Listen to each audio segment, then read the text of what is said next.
his essay, The Intransigent Artist, or How the Impressionists Got Their Name, Stephen Eisenman roots how the movement Impressionists got its name. On 15th April 1874, they opened at the Paris studios of the photographer Nadar an exhibition billed as the premier exposition of the Société Anonyme. 30 artists participated, included Claude Monet, who submitted a painting entitled Impression.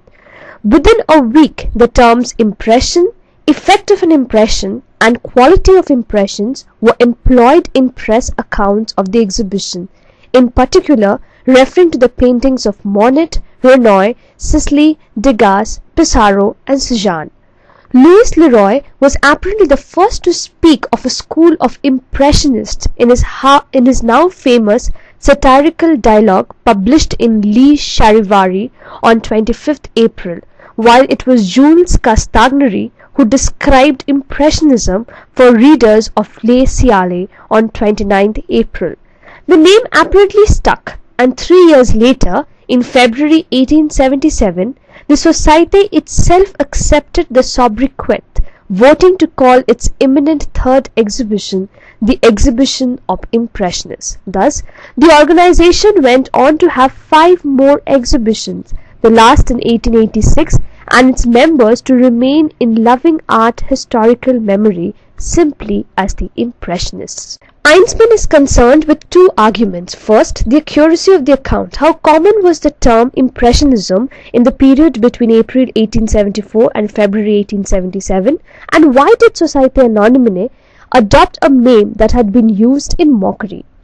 By 1870, it had become clear that any art based upon impressions, that is, upon unmediated sensory experience, must resemble the coloured patchwork that it was believed constituted unreflective vision, what Ruskin had earlier called the innocence of the eye.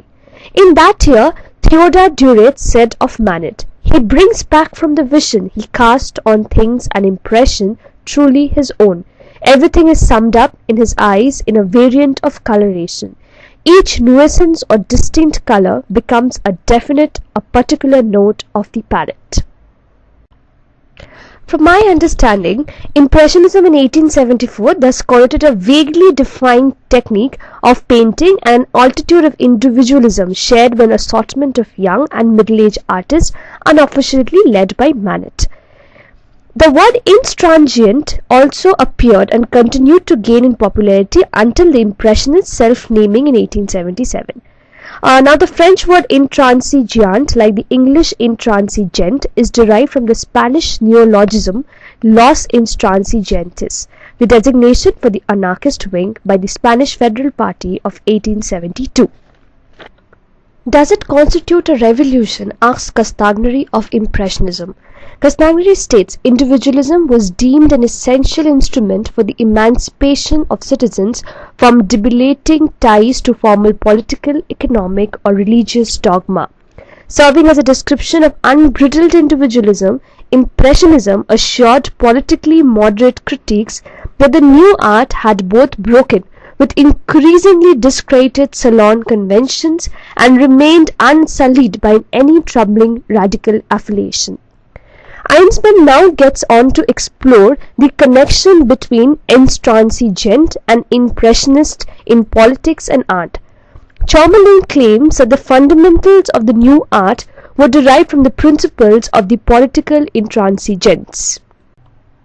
Responding to a favourable review by Emily Blimont in the radical Les Rappels, an anonymous critic wrote, "Let us profit from this circumstance to understand that the Impressionists have found a complacent judge in Les Rappels. The intransigents in art holding hands with the intransigents in politics, nothing could be more natural." Now the assertion that the Impressionist had joined hands with the intransigent in politics was given further support by Louis Hénault in Le Constitutionnel. Now, not all revolutions of the new art as intransigent came from the political right. However, indeed, it was no less a critique than Stéphane Mallarmé, who described with the greatest clarity as well as the greatest subtlety the link between radical all intransigent art and politics. Mallarmé perceived the new art as an expression of working class vision and ideology. Mallarmé offered a set of homologies between Impressionist art and the working class or radical vision. Intransigent art or politics stripped away outmoded principles, seeking a blank slate upon which to write a new cultural or political agenda. The popular art commonly supposed indigenous to the working classes. The key term in Mallarmé's dialectic was the theory of the open air, by which academic formula were jettisoned in favor of greater truth. Now, about the theory of open air, the open air painting thus provides an objective justification for the discarding of academic traditions or individualist caprice. Yet Mallarmé's further claims that the Impressionists stripping away results in a pictorial clarity and flatness that mimics the look of the simple popular art favoured by the rising class of workers and petit bourgeois. The poet's analysis of Manet's sea pictures illuminates this vaunted simplicity, revealing how the artist's techniques of cropping reiterates pictorial flatness. Similarly, Mallarmé wrote that the function of the frame is to isolate, that is the picture, thereby excluding from its concern all that is non-pictorial. Therefore, Mallarmé's ideal Impressionist painter is one who has taken from nature only that which properly belongs to his art, an original and exact perception which distinguishes for itself the things it perceives with the steadfast gaze of a vision restored to its simplest perfection. So therefore the new art between 1874 and 1877 was in fact Impressionist or intransigent, that is, affirmative and individualist, radical and democratic. The essence of the new art was its insistent indeterminacy, or put another way, its determined position between those polarities of Impressionist and intransigent. As such, the new art must be understood as a signal instance of modernist dialectics.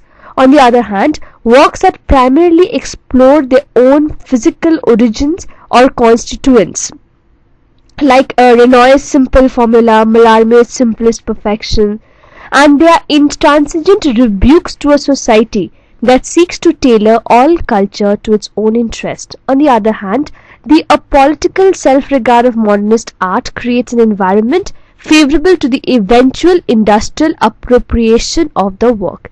The free space desired by modernism also is valuable to a cultural industry that relies for its vitality upon the public generation of new desires. The Impressionist followers of Manet similarly succeeded in eliding ideological oppositions while still offering something that could approach knowledge.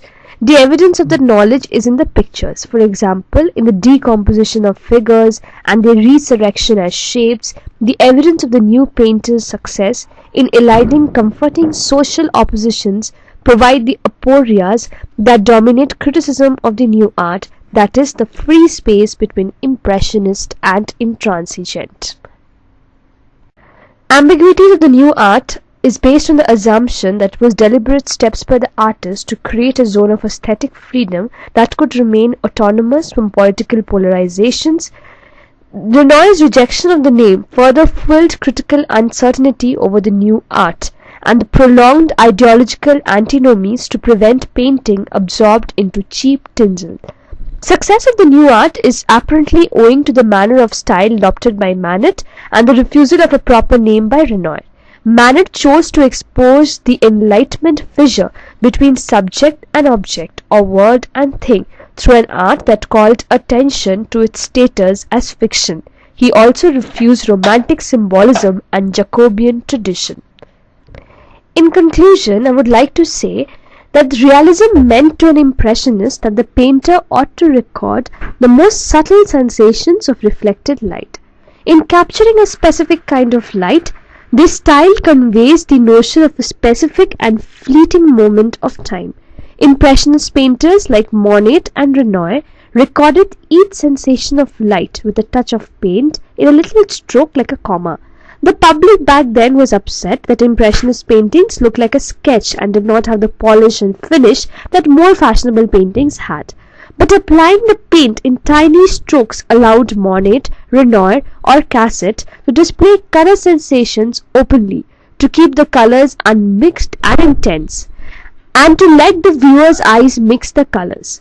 The bright colors and the active participation of the viewer approximated the experience of the scintillation of natural sunlight.